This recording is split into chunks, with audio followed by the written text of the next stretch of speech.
Our job as parents isn't to repeat the past, it's to heal it. Who's that by? Dr. Kristen Cook. Ooh. From Parenting Redefined, her book. Very nice. Welcome to Casa de Confidence, a podcast for you. You'll hear some incredible women and some awesome, cool dudes going confidently in the direction of their dreams and living in the purpose of their heart. You're our host, Julie DeLucca-Collins, and you are our sidekick.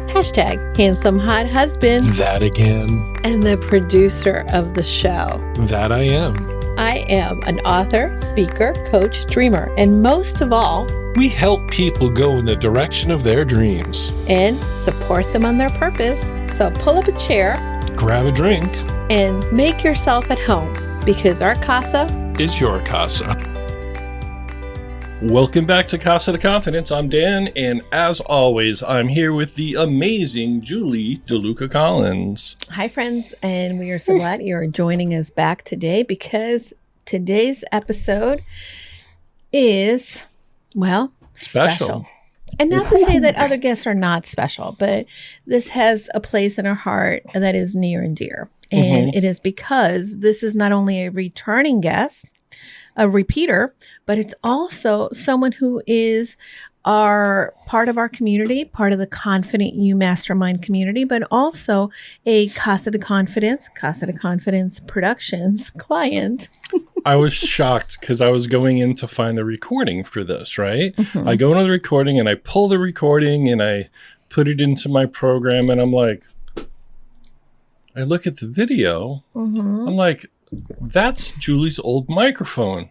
And I'm like, this is really old. And then she's like, yeah, she's been on the podcast before. Well, I know that. I was like, this is from 2021. 2021. So today's episode is not. It's not. But that's when I knew I had the incorrect recording. Listen, I know I release episodes quite a long time from recording, but 2021, that's pushing a bud.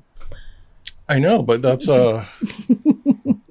it's kind of amazing to look back now that you've had this podcast for several years now, and that 2021 is still that's a year and a half into the podcast. Look at the camera. Don't look at me.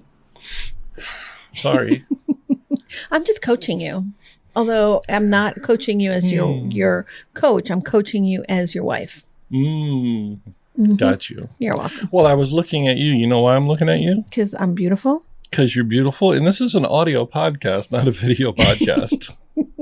Oh, but people on Facebook are watching us, Daniel. Oh, that's true. Well, did you forget about that? We haven't gone live that long. They're watching me adore you. So people listening to the podcast, yes, we went live on Facebook when we're recording this intro. And the episode will come out Sunday, October 5th, which is today. But if you're ever interested in seeing us live, I mean, I don't know who would want to see this Sasquatch live, but you know what? That's actually a feature, not a bug. If you want to see Sasquatch on mic, I am here. Wow. Sunday mornings at some point, recording live on Facebook.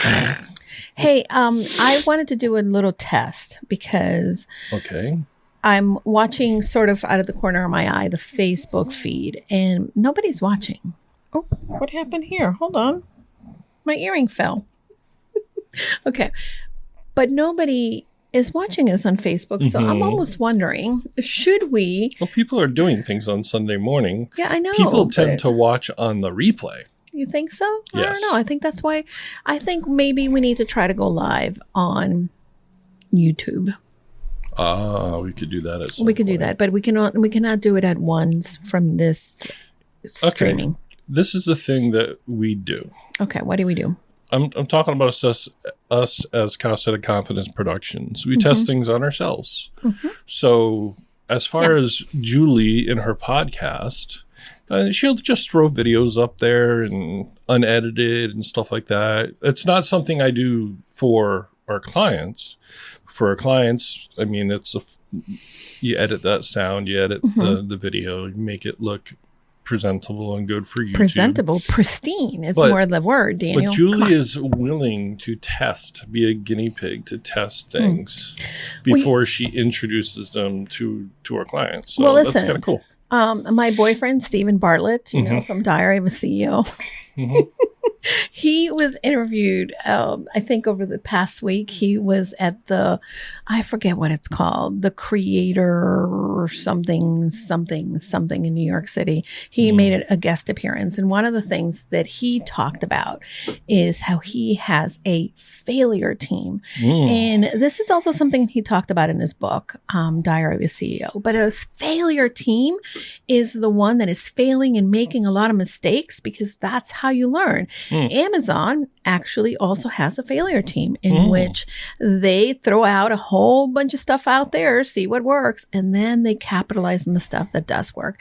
Think about the Amazon phone, right? It's not around, but they put it out there. So this is the same concept that we test out at Casa de Confidence. We do a lot of the work, right, here to then say what works and what doesn't work. And then we help our clients kind of have that, what we call the easy button, right? Or easy pass, right? To do the things that work and not have to, kind of scramble or do the hard work of failing. So go figure.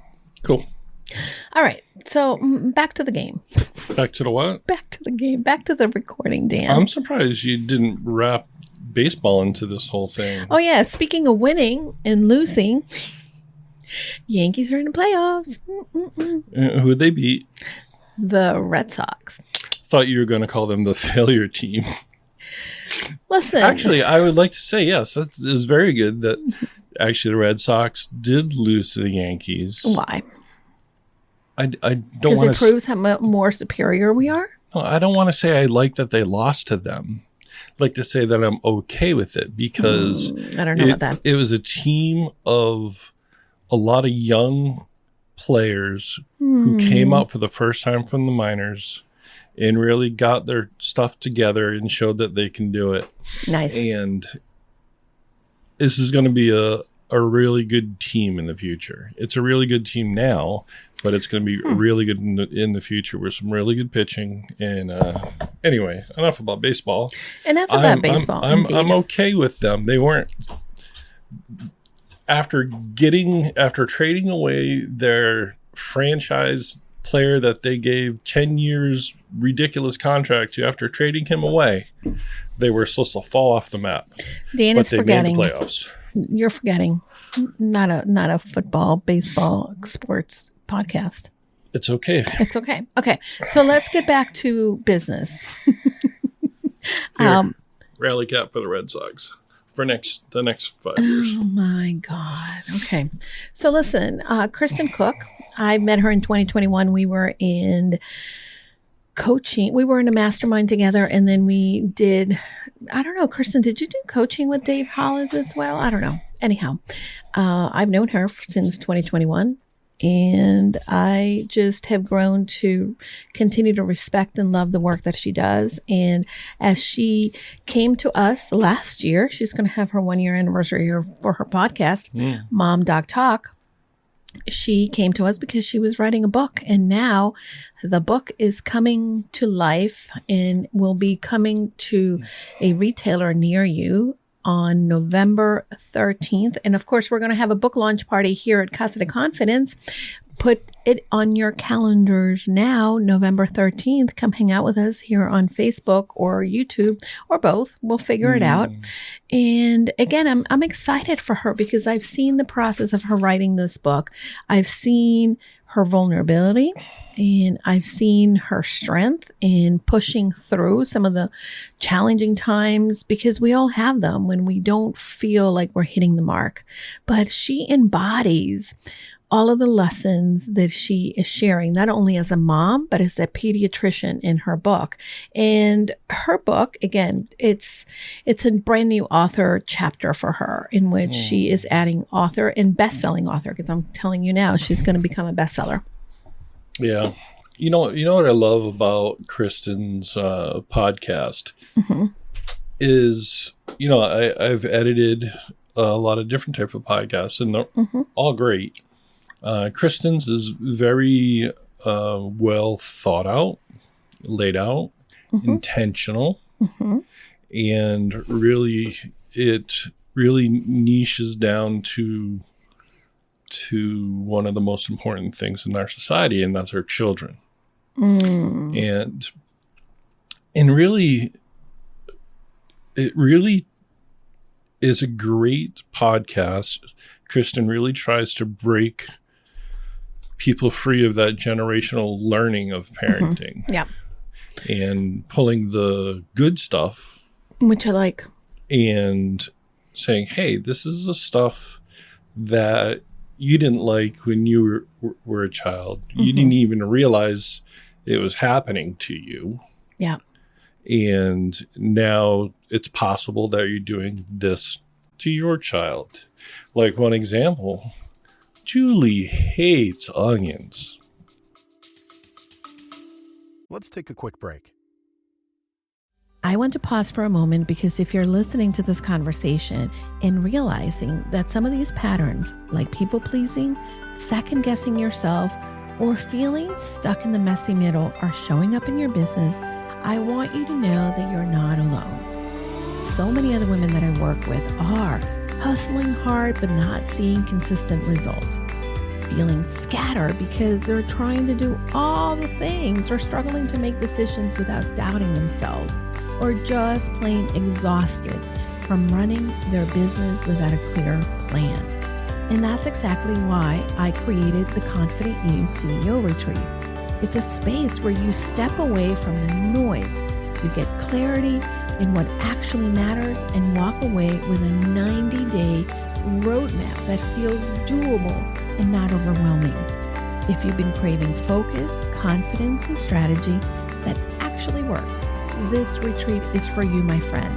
Head into goconfidentlycoaching.com and you can save your spot at the website. Now, let's get back into this important conversation.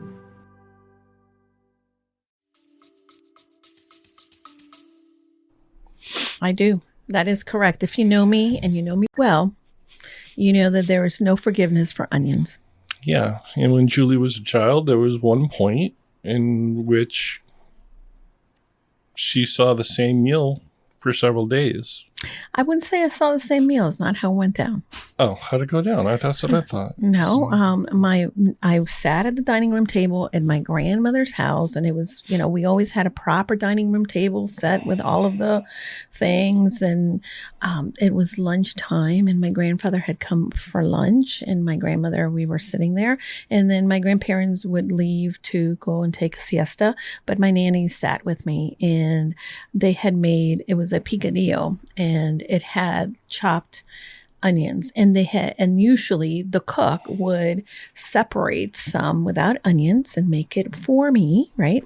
And then, but we had a new cook, and the new cook did not separate it. And my nanny, who used to call me that I was spoiled, sat with me and would not let me leave. And she kept feeding me, and then she had some big onions and tried to put them in my mouth. And to this day, if a raw onion goes in my mouth, I immediately go into a gagging effect. And I am not going to go to therapy to fix this. I hate them. I don't like the flavor.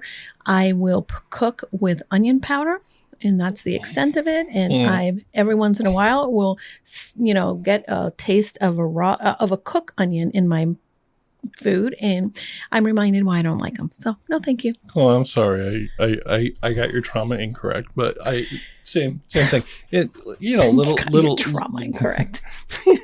Little things like that are that were done to us, in which our parents thought they were doing for us. But it was behavior that they had to also learn as a young person. Absolutely. And, I see that a lot with my mom here. I see a lot of things that, oh my God, but do they piss me off? And I'm thinking, why does she do that? Or why does she say that? And then I can't help but to think, that's what she learned. We've been watching Dancing with the Stars lately. And This is not the current season, but it's last season where, what is the Olympic athlete? Alana Moore, I think is her name. And she says, now mind you, she is a rugby player, an Olympic rugby player, gold medalist, I believe. And my mom is watching her about to start dancing, and she says, "Oh my God, she's so fat. Why do they have a fat lady on TV?" And then I'm thinking, if she thinks she's fat, like what am I, right? And as she's saying that, I was about to, argue like she's fit, she's this, and then I thought, nope. I hear the people in my past, not my grandmother so much, but other adults, right, in our lives, that were instrumental in her life. And I hear those voices. I hear them saying something like that. So I can't help but to know that that's where she gets it from. And therefore these things were passed on. So it's really an interesting exercise for me to incorporate the awareness. And by the way, it's not easy, and I'm not perfect, and I still get like, why should she do that? Or why should she say that? Or whatever, right? But I got to remember that she does the best she can based on what was, lived by her and her experiences. And that's how, I love how Kristen, in her book, she is aware that we cannot change what happened to us, but we can redefine how we are choosing to live and the legacy we're looking to create for those that come after us. So anyhow. So when's the book release? November 13th. November 13th. But yes, her podcast is available right now. Mom.talk. That's right.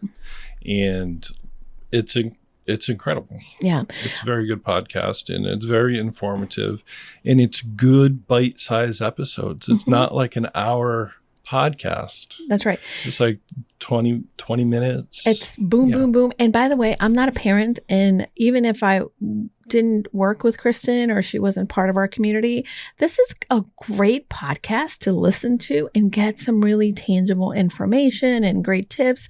And even for myself as a no kids person, I get some really good things as far as mindset. And I just love her expertise, not only as a pediatrician, but as a mom. And I highly recommend her. I highly recommend the work that she's doing. And, during this episode, I got a little emotional a couple times because I have seen that growth, and the community has seen all of the work that she's been doing. By the way, if you also love Chat with Natalie Kimes' podcast, Kristen was a guest on that show as well. Anyhow. Well, anyway, Julie, I think we should get on to the actual episode. Thank you for tuning in, everybody, and make sure that you not only listen to this episode, but I encourage you to please share this episode with someone who you know needs to be encouraged, inspired as a parent or as a cool aunt to many, like I am. And make sure that, again, we create the current reality for ourselves and for our world, because we cannot change the big things. We can only change the things around us. And it begins with knowing better so that we can do better. All right. So on to the episode with Julie DeLucca-Collins and Dr. Kristen Cook. Welcome back to another episode of Casa de Confidence. And today we have a returning guest, someone who, I've gotten to know a lot better since her first appearance here. But more importantly, I get to do life with her in the Confident You Mastermind, and also through our support for her podcast, Mom Doc Talk.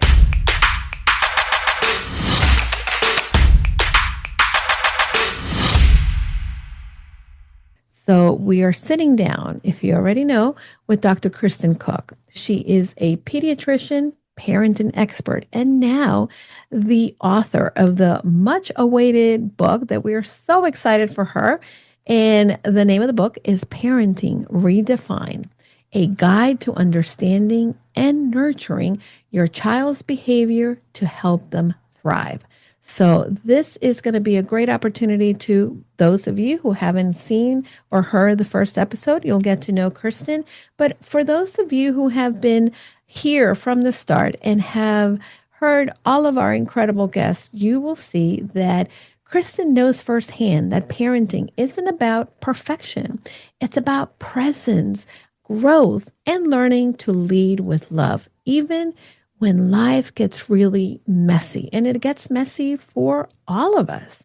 Now, Kristen has over 2 decades of experience caring for children and families, and she has helped thousands of parents move from confusion to connection. So this book is going to not just offer advice, it's going to be that lifeline that parents really need. And it will guide you through some core challenges and things that as a modern parent, you can incorporate into your home. And again, her advice is rooted in both science and soul. So welcome to the show, Kristen. Thank you so much for having me. I'm thrilled to be back.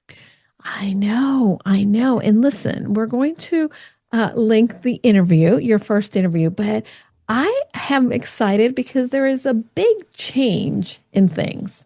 The first time that you came to the show, I had to convince you to come on the show. Yeah. Do you remember that? I do. And you were so hesitant, and then you came and you did great. And here you are now. You're a podcaster now. I am. It's been a great, fun passion project. It is a passion project. And, one of the things that we really feel so committed to is the individuals that are part of Casa de Confidence Productions. And of course, this is Casa de Confidence podcast, but the production side, we are committed to helping individuals whose message we align with, who are helping individuals in the world overall with their expertise. And their message is incredibly important to us because we know how much of an impact it can have. Mm-hmm. And I'd love to learn from you because I've known you since we first met in that mastermind long ago. I've seen some of an evolution, but what prompted you to write the book and then, of course, launch the podcast? And was there a specific moment then you knew that you wanted to share your message and your expertise? It really is more of over the years having parents in my office struggling with the same issues. Mm-hmm. And as a pediatrician, my focus is medicine. But when parents come in for their child's healthy checkups, they typically have many more questions about parenting than they do about their child's health.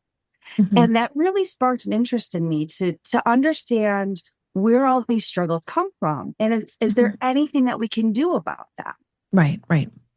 I think for many parents, first-time parents, and I see this with a lot of my friends because I'm not a parent, and even my siblings, they feel lost and they feel uncertain. And certainly confidence is not the way that they go into parenting, and I don't think anybody does. Mm-hmm.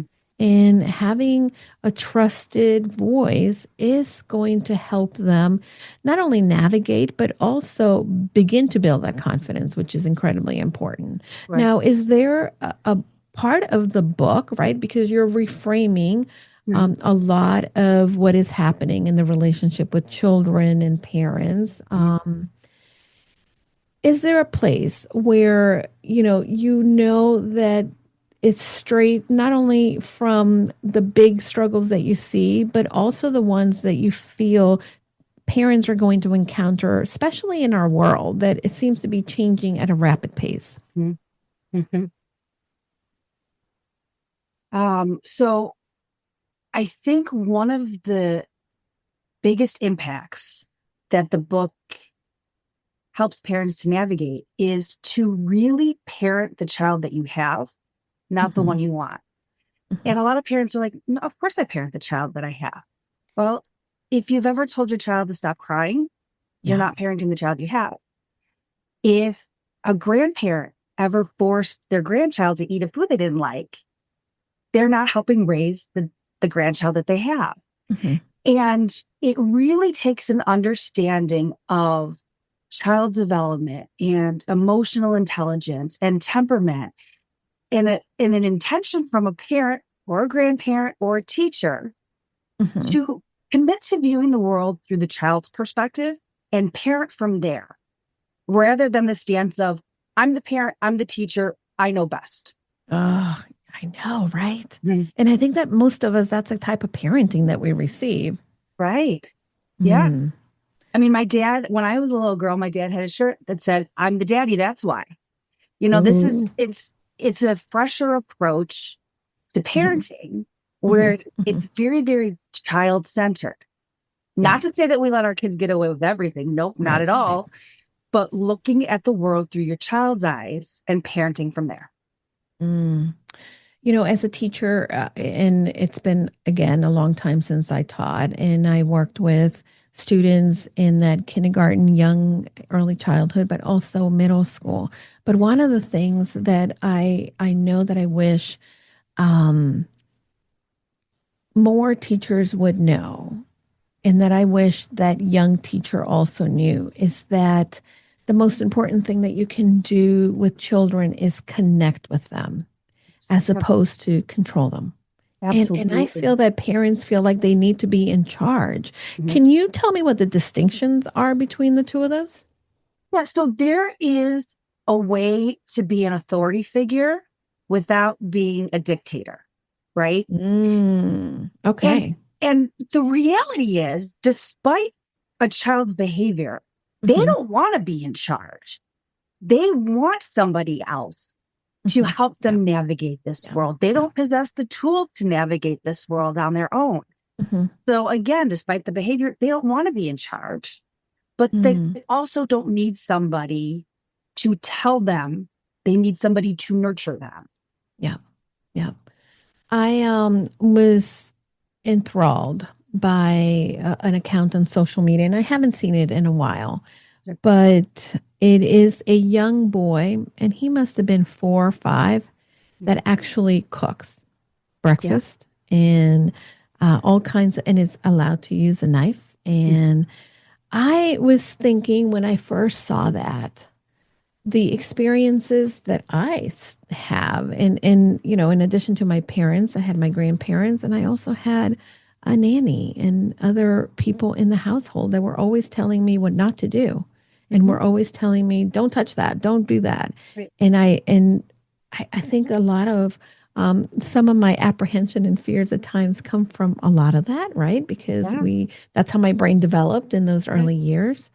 But I was so thrilled and enthralled too, and fascinated by the fact that this parent created some wonderful skills in a child and allow them to nurture their curiosity, nurture their excitement for cooking, and help them build tangible skills. Yeah. And I'm sure it wasn't easy, and there were times in which maybe there was a little cut or a little burn. But I think that the thing that bothered me is that as I was reading the comments, I saw that a lot of people were just outraged that this parent was allowing that for their children or for their child. What are your thoughts on that? Because, brain development and our behavior is really influenced in those early years. Yeah. So one of the things that I always tell families in my medical practice is that the human brain needs to know what to do. It's not helpful to tell it what not to do. I mean, if you think about it, if somebody brought donuts to work and you told yourself, don't eat them, don't eat them, don't eat them, you probably ate at least 1 or 2. That's right. You got to tell the brain what to do. Yeah. And I have a phenomenal family in my medical practice. I have a lot of phenomenal families, but this one, they brought their child in to see me for a healthy checkup. This child was 18 months old. She needed shots. She was scared. But in the middle of the appointment, the mom said, let's breathe. And this 18-month-old child was able to do the 5-finger breathing, where you breathe in, breathe out, breathe in, breathe out, breathe in. She did that several times in a row, and she was instantly calm. Love that. Yes. Oh my God. So let's not stunt our kids' development. Let's encourage it. Yeah.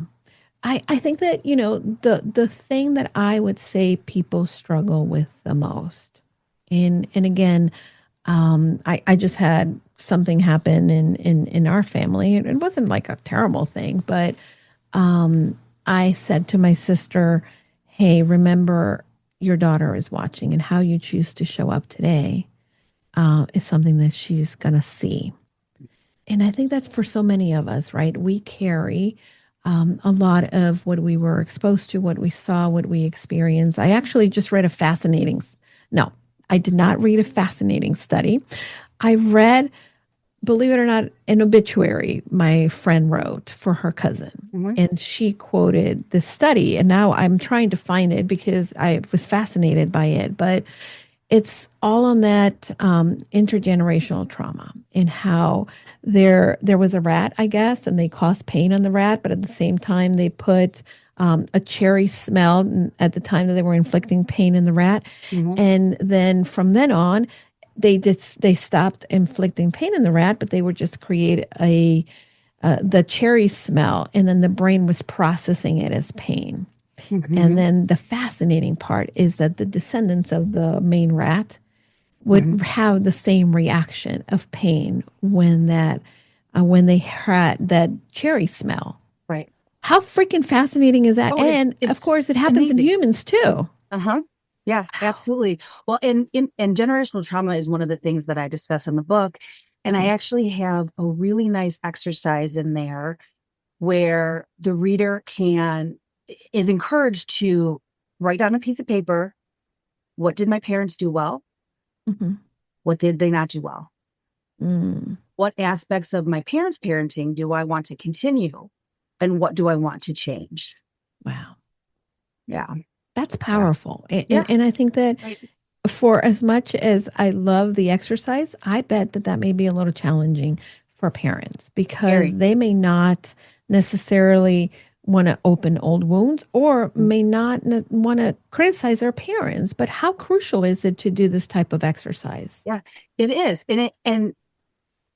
Throughout all the exercises that I have in the book, I always encourage the reader to have the standpoint of a scientist. You're just observing. You're not judging. You're not blaming. You're just writing down your experiences and your observations. That's it. Yeah. I think that's the one thing. And even in business, right? I think that a lot of times our monkey brain or lizard brain goes all over the place. And then we begin with the judgment. I should have, I would have, I can't believe I didn't. But that neutral observer is an incredible position to be in because if there's no, I did good, I did bad. That was just a fact. This happened. And then you begin to kind of recreate or begin to, from a different place, create that shift. Absolutely. As opposed that from a guilt or from I better, keep being good and so I can get rewarded. Right. Yeah. And in my experience, first-time parents will either parent the exact same way their parents parented them or do the exact opposite because what they found was traumatic to them. Is that good when parents do that? When they, and I'm not, and I want to talk more about the total opposite, right? And I want to give the example. My mom often talked about how because she was not allowed to do, go out without a chaperone, she had a very strict curfew. When we were parented, we didn't have a curfew growing up. And I think that it was a totally opposite. Now, could it be and have a negative effect when you go the total opposite? It really depends on the situation. If you grew up in a home where spanking was the norm and you have decided I will never lay a hand on my child, well, that's great. But are you taking it a step further and saying, well, I got punished for everything, so I'm not going to discipline my child at all? Yeah. Yeah. I think that these are the little nuances why we need to really be able to have a guide and a support system and a roadmap like you're providing in the book. Yeah. Now, can you walk us through brain development and how that influences child behavior. And I've heard you talk about this on the podcast, but I'd love for you to share a little bit more in depth than that. So the human brain does not fully develop until a person is in their mid-20s. The reason that kids don't act like adults is because they can't think like adults. Wow. So if we can understand what their brain is capable of during the different phases of their life, we can apply that knowledge to our parenting techniques. Wow. Yeah.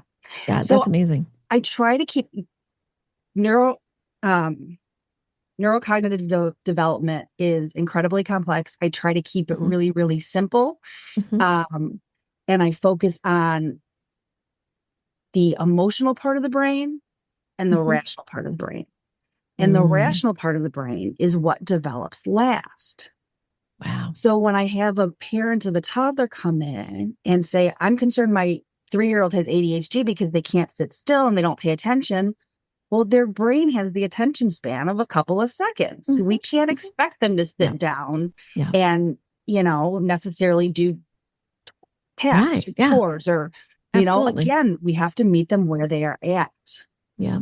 I remember, and again, going back, parents used to come to me and say, how come they don't sit still? How come they do it here? And I said, they're not doing it for me. And honestly, the rule of thumb that I would use is whatever their age was, plus a minute, that's how long I could keep them in a sitting or doing an activity. But there was one thing that I noticed back then. And by the way, Julie back then had no idea all of these concepts that I talk about now. And that's been just a lifetime and a journey to learn and understand myself more so. But co-regulation is something that you often talk about. And that, I think, when we are, interacting with our children, whether it be our children or the children that are in our lives, that's a very important part. And yet, what does that look like in real life? So, especially for younger children, they will do what they see. They will not do what somebody tells them. They will do what they see. So if a parent gets mad, starts yelling, throwing things, the child is then going to learn this is how I should respond when I get angry. So it's really, really important for parents to be able to acknowledge and manage their own emotions, behaviors, thoughts, because the kids are watching. Yeah, absolutely. And I think that, this is the one thing that for so many of us who are navigating a stressful life, we have to remember that we need to manage our own emotions because that's going to have an impact and it can lead to a child being dysregulated.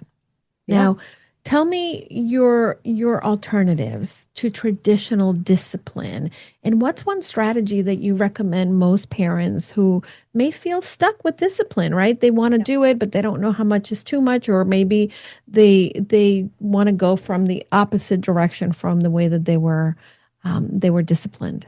Okay. So a lot of parents will use discipline strategies that are a little less than ideal. Okay. And a lot of times, grounding, taking away the cell phone. You can't go to your friends like, we had planned. Parents tend to try to take stuff away to create behavioral change. But again, the human brain needs to know what to do. So while taking things away isn't necessarily bad for older kids, you need to explain the future desired behavior. Okay. So let's say a school-age child was watching YouTube and they started watching a video that their mom had previously said, you're not allowed to watch this. This is not age appropriate. She catches the child watching the YouTube. All right, fine. We're going to take away YouTube for a week, but I need you to understand that not everything on here is okay for kids. And it's important to follow the rules about what we can and cannot watch. So adding that piece of it, and of course, our kids are not going to respond in that manner the first time we ask them to, but hopefully by the 37th, they will. Yeah, I think so. And I think that we need to realize that this is not a one and done. It has to have some consistency. Mm-hmm. And this is something that you're building a relationship that is strong and mutually respectful when you are respecting, right, the child. Just because you have some age on your children doesn't mean that respect is not something that you shouldn't be modeling for them. Right. Boundaries is another place too that people struggle with when it comes to parenting. Yeah. Some people have boundaries, some people don't, and of course, even as adults, right? We sometimes don't even know how to manage or integrate this into our own life. Mm-hmm. So, tell me more about how parents can hold boundaries, without damaging relationships. So, one of the exercises in the book is I challenged the reader to create a family mission statement. And this was a concept that was developed by Stephen Covey. Mm-hmm. And it really just kind of lays the groundwork for what are our values? How do we discipline? What is the family environment ideally meant to look like? Mm-hmm. And then that provides structure for those boundaries. Now, do you have a family mission statement? We do have a family mission statement. So we do. Oh. I'm actually thinking about getting it printed out and framing it right by our front door. I love that. Yeah. I think, and the business coach in me is thinking, oh, she should have that as a little giveaway too, so that people can kind of model, and then you can give them the formula for creating one. But that's just me who is thinking that way. Yeah. Yeah. But that's a way for parents to help set boundaries, because then it always applies back to what are our family's missions and values. Yeah. Absolutely. And I think that that it just takes the arguing or the going back and forth, because you've agreed on it and it's there, and you don't, hey, that's what the rule is, or that's what the mission statement says, and this is how we do this in our home. And when you don't, you're in breach of that. And I think that's beautiful. Yeah. Oh, I wish I had a mission statement when I was growing up. Maybe I need to create one now that my mom is living with me. This is our mission statement, right? Yeah, absolutely. Yeah. Oh, I want to go back to generational cycles. I actually just interviewed someone for the podcast yesterday, and we really were unpacking this whole generational cycles and trauma. And it's something that I'm incredibly fascinated by, mainly because this is the work that I've been doing. And you know, I was so uninformed and not aware that, you know, these are the things that make me tick and why I am the way I am. And starting to not only, it's not about changing it, it's about recognizing it and then understanding them and then creating that shift. And it's not an overnight, but it's an ongoing process, right? Mm-hmm. But you mentioned that your own childhood experiences affect, again, how you parent. And when parents maybe have healing to do and they're raising kids, what is the roadmap, if any? You know, because I know that if I had children right now and I'm doing my own work, I would not know how to, you know, integrate, separate this type of thing. It can be situation dependent. Okay. But I'll give you an example. So, a few years ago, I had a patient that unfortunately died from SIDS. And this is the family that not only was I the infant's doctor, I was his mom's pediatrician as well. So I knew this family well.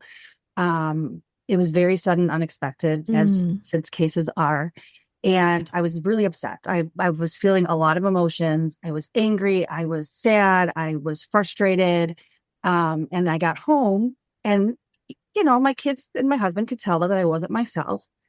And I very briefly explained what happened. And then I said, I need to go do a workout. I love you guys. I will talk to you in a little bit, but I need to go into our basement gym and do a workout. And at the end of the workout, I had let out a huge scream, and then I fell down and started sobbing. And when I came out, my kids looked a little frightened, and I just needed to tell them this situation made mommy feel a lot of things. And yelling and crying are healthy expressions of emotion. And now that I did those things, I feel a lot better. Yeah. So, you probably could walk me more through this. And of course, I read this. What happens physically when we cry? Is there something that is released, like a chemical? Did I hear this? Oh, I'm sure. I don't know the ins and outs of that, but yeah, absolutely that is. And I heard that it was a chemical, right? Yeah, I'm going to I'm look it up. sure. And I'm going sure. to add it to the show there's notes. tons. Yeah. But and it's challenging for a lot of parents because we were not encouraged to embrace our emotions, right? We were like, when I was growing up, if somebody asked you how you were fine or good, no matter what you were actually experiencing. Absolutely. And that stunts development, and that creates additional trauma. So we have to be brave and learn how to feel our feelings and express them in a positive way, because that's how our children will learn to do the exact same thing. Yeah, I think that, that's something that I really look back at that young girl, again, growing up with multiple people in that stage of development.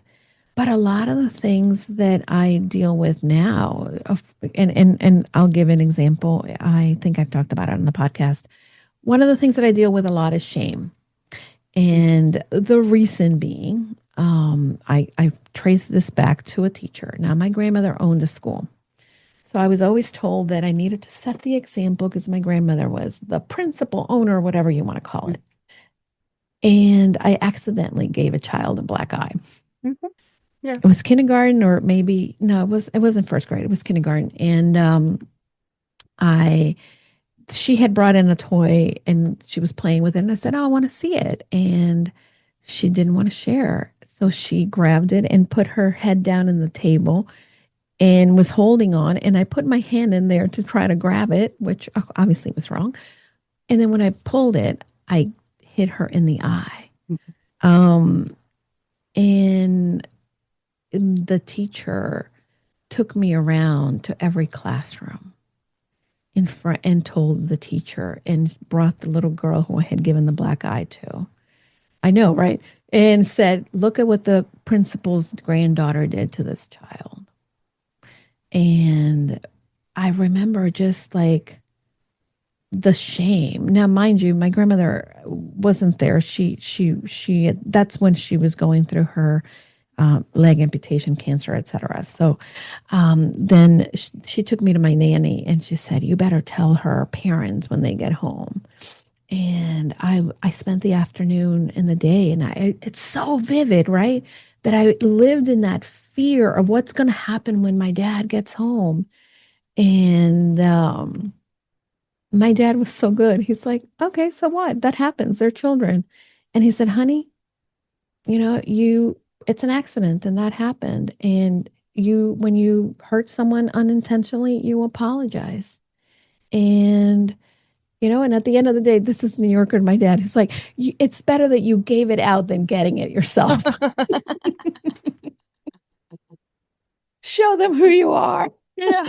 but yeah, so great. But to this day, shame is one of these go-to for me in multiple different ways. Yeah. And that came from that childhood experience. Mm-hmm. Now, we can't delete and erase these experiences.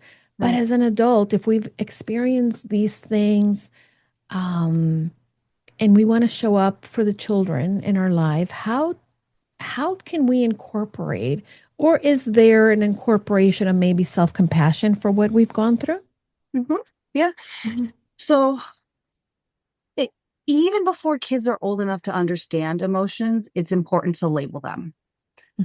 So an infant that is hungry and is crying. Oh, it looks like you're sad because you're hungry.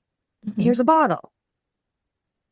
As kids get older, I'm sorry that you're sad that you can't have a cookie, but it's almost dinner time. And just again, before kids even know what emotions are, right, acknowledging them, labeling them, and providing healthy outlets for those emotions. Yeah. My kids are so much better at handling emotions than I am because they've been doing it a lot longer than I have. You've created that roadmap too. Right. I tried to hide away from emotions for so long. It's taken me time to learn what exactly it feels like and looks like when emotions come up in my life. Yeah. Yeah. And in our house, it is not okay to be fine. Love it. Fine is not an emotion. So anytime I ask my kids, how are you doing? And they say, fine. I said, oh, try again. Yeah. Fine's not an emotion. I love that. I also don't like saying, oh, that's nice, because I think it's such an ambiguous word, right? Yeah. It's like, what does that mean? What does nice mean? And I think that there's this in our society, we're sad, we're mad, but the emotions go a little deeper. And it's important to be able to label them for what they are, because it gives us a better roadmap for not managing, but understanding what we're going through. And anger specifically is a secondary emotion. There's typically underneath the iceberg other things going on. Underneath the iceberg. Oh, I like that. I like that. Listen, there's a lot of icebergs that we're all carrying with us, right? Absolutely. Absolutely. Kristen, I've seen you through the process of writing the book, and it's been, definitely an honor to have you be a part of Confident You and everything that I've seen. It hasn't been an easy road. I wouldn't call it easy. No. Tell me more about your experience as an author. So I have always loved writing. I have been keeping diaries since I was 6 years old with, wonderfully thorough, intense entries like my daddy brushed my hair too hard and I chased Ryan on the playground at recess. But I've always had that love for writing. And as I went through my career and noticed that parents of all different backgrounds all had the same struggles and frustrations, that inspired me. I was like, I can help with this. Yeah. I can create a product that gives parents the guidance and the roadmaps that will help them create more peaceful and effective parenting strategies. And luckily, my husband is very supportive. So every night I would write for an hour or two. And then I had the manuscript. Okay, how do I get it out to the world? So one of the presidents of my literary agency, Scott Miller, is also an author, a New York Times bestselling author, and he was promoting a book on mentors. And so I reached out on Facebook. I must have had a little liquid confidence in me at the time, but I reached out on Facebook. Hey, I want to be an author. Would you mentor me? And he actually took time out of his busy life to have a Zoom with me. I explained what the manuscript was about. Wow. He said, send me the first 10 pages. And he must have liked it, because then he asked me to be a client of his agency. Okay. And then his team got to work pitching different publishers. And fortunately, someone decided to take a chance. And so now that's how the book came to be. And absolutely, especially in this day and age where people want books from celebrities and influencers.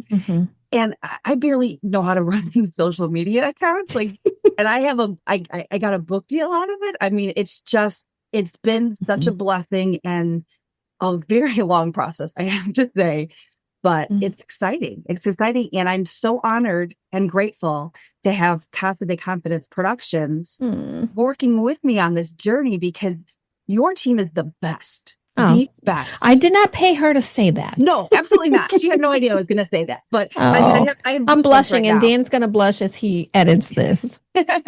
No, I have goosebumps right now because it's just, everything from the podcast productions, the mastermind is life-changing. If there are women out there that need a community, Go Confidently Mastermind is it. Thank you. Oh, I can't wait to chop this into social media posts. And I'm going to put it on Pinterest too, because we talked about Pinterest today in the mastermind. Oh my God. One of the things that I love to do though, right? And in everything that I do when it comes to Casa de Confidence and Go Confidently and the Confident You brand, I think, what would I want to hear? What do I need to hear? And what would make me uncomfortable that will prompt change despite the discomfort? And I'm often saying to you, hey, did I make you uncomfortable? Good. That was my job. Right. Because I think that I see, and this is the thing, right? I see so much goodness around me that I want other people that are not around me to get to have some of that as well.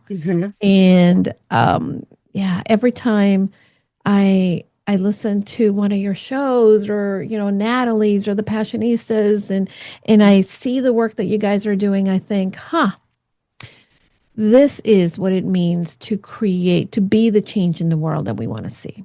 Absolutely. And I think that the work that you're doing, right, you're not only helping children thrive, but you are helping parents also be the thrive agents. Now, what does thrive mean to you? Because I know that it has different meanings for people. So I always tell people that my goal for my own children are to raise them to be kind, compassionate, respectable human beings who pursue their dreams and make the world a better place.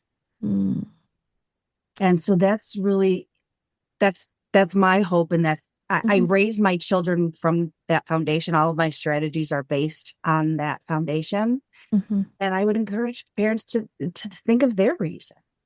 I think that, that this is one of the things that a lot of parents typically forget, right?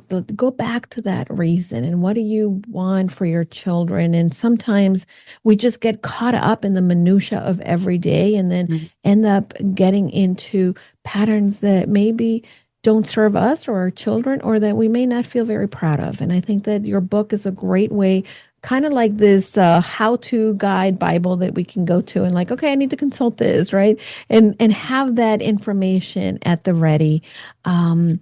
What's one small change, if someone is listening, right? And whether it be a parent, a grandparent, that you feel would have a big impact in their child or the children in their lives?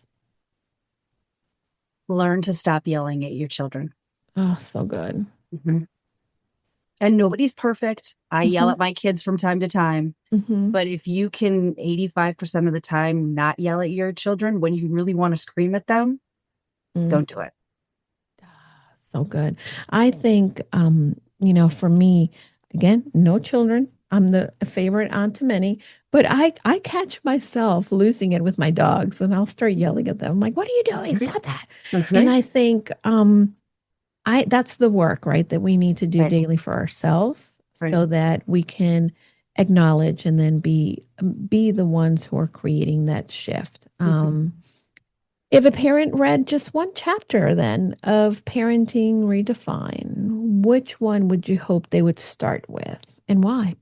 Start with, I think probably the introduction, actually. I know a lot of times in books, people skip over the introduction, but the introduction is really where I explain how I became so interested in development, how I put it into practice. I share a story about the single scenario that sparked my desire to learn more. And also to kind of help remind parents that no matter how different we are, we all share the same struggles. And if we can come from a place of compassion rather than judgment, especially of ourselves, wow, Mm. I have been able to watch this evolution from you. Now, I talked about in the mastermind today again. In 2030, what did you do today that will lead you to the Kristen of 2030? Like, what do you envision? What are you pursuing after the book? Yeah. And again, I know that you have a thriving practice. Your patients are so fortunate to have you. But what do you see? So I want to keep writing books. I love writing. I have 2.5 additional manuscripts ready to go, ready Oh to my pitch. God, I love that. Let's get on I it. haven't looked at them in a while because I've been focused on the podcast and other things. But yeah, I want to make a positive impact in the parenting realm. Yeah. Yeah. Well, you are already doing it. You will continue to do so. And I can't wait to see this, um, all these books that are going to come and continue to help the people that, are looking for the right resources and are looking for the resource that will help them navigate parenting, navigate their own journey as an individual, but also in the impact that they're creating in the lives of the children around them. So you have a podcast. Tell me more about the podcast before we close. Yeah. So the podcast is called Mom Doc Talk with Dr. Kristen Cook, and it's a parenting podcast. Mm-hmm. But my approach is we're going to approach parenting and pediatric medicine with science and heart. Yeah. And, the topics are really inspired by what goes on in my clinic, what parents are asking me about, what they want more information about. I get so much inspiration from my patients and their families. Yeah. And it brings me so much joy when a parent comes in and says, "Hey, Dr. Cook, I listened to your podcast. I really resonated with XYZ." I love that. Yeah. And by the way, I think, that's how I get the inspiration for my show as well. I want to bring in the stories of individuals who I know, my listeners and my clients, if things that we want to learn about and know about. It's how we drive the content here at Casa de Confidence. Yeah. So much fun to talk to you. Oh my gosh. Thank you. We're going to continue to do some fun stuff. I met with Natalie, another one of our members from Confident You Mastermind and the Casa de Confidence Productions. Her show, she just went through a rebranding, and you're going to be on her show shortly. It's Chat with Nat, and she is discussing the 5 F's of life: family, fun, fitness, faith, and fun. Did I say fun? Anyway, the 5. I think we're launching her YouTube channel, and as I was in the mastermind and we were talking today, I'm like, we need to get Kristen in YouTube. Are you ready for that challenge? Yes. Okay. I love it. You heard it here first. Heard it here. You heard her here. Well, and I can't, no take backs. No take backs. No, absolutely. All right, everybody, you know what to do. I want to encourage you, number one, to give Kristen some love, share with her what you loved about this interview. What are some of the things that you learned that will help you in your journey to either be a better parent, a more present parent, or a grandparent, auntie, or whatever it is, so that you can create change in the lives of the children around you. But I also want you to share this episode because we all need each other's support. And I know that if you're running around, working out, listening to this, you already had that friend, that bestie that is probably pulling her hair out, and you want to, rather than, having that glass of wine, help her out, get her the book, check out the book, make sure that you leave a review for the show. And for ongoing parental support, you can also listen to Mom Doc Talk, and we're going to have all the information in the show notes. So please make sure that you do so. And thank you for tuning in. Thank you for being a part of this journey, my friends, and for being in the community of Confident You, Casa de Confidence. And Kristen, You know, what I would like you to do is I would love for you to continue to go confidently in the direction of your dreams, because it's beautiful to see these dreams come to fruition. Thank you so much. You're welcome. All right, everybody. Bye. Thanks for listening to Casa de Confidence. We thank you for listening, and if you want more, go to casadeconfidencepod.com. Check Julie out on her socials as Julie DeLucca-Collins. And you can also check out her website at goconfidentlycoaching.com. Have a great week, and don't forget, go confidently in the direction of your dreams. Hi, everybody. I know that sometimes we get very lonely in this entrepreneur journey, and I want to invite you to join us into our limited time only Purposeful You Mastermind. For many of us entrepreneurs, we believe that we can do it all, but the reality is that doing it alone only creates a lot of overwhelm. So join us at the Purposeful You Mastermind. You can find out more information by going to bit.ly/Julie's Mastermind. This is going to be the place where you are able to then unlock your full potential and achieve long-term success for your business. Push you behind your current limits, expand your connections, discover new ideas, and implement them with confidence. You're going to get the support in all aspects and transforming you to the six-figure business you've been looking for. Pause and get off the hamster wheel if you've been spinning around. This is a time where you can get that support from like-minded entrepreneurs that are here to join you in your journey. Together, we can challenge the assumptions and land the speaking engagements and opportunities we want to grow our business and make an impact in the lives of people. See you then.